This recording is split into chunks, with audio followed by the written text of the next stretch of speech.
আসসালামাইকুম গাইস, সবাই কেমন আছেন? আশা করি সবাই ভালো আছেন। কাল বৈশাখী ঝড়ের কারণে দেখছেন শত শত জমিন এখন নষ্ট হয়ে গেছে। দানাকল শব্দ আইয়ে লাগছে, নিতে পারে না, সবগুলো বৃষ্টিতে ভিজতেছে। দেখছেন প্রচুর বৃষ্টি হওয়ার কারণে পানির মধ্যে এগুলো ডুবে গেছে, তারা এগুলো নিতে পারতেছে না।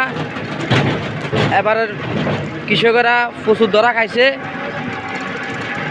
কতগুলো ধান নষ্ট হয়ে গেছে। আমাদের সাবধান, আমাদের রিজিক এই জমির মাধ্যমে একটা বছরের খোরাক। দেখছেন মানুষ কতটুকু কষ্ট করতেছে।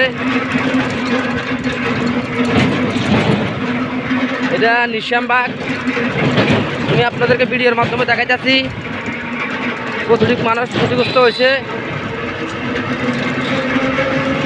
দেখছেন আরে মানুষের কষ্ট, সবগুলো জমি ডুবে গেছে, ধান এখন পচে যেতেছে।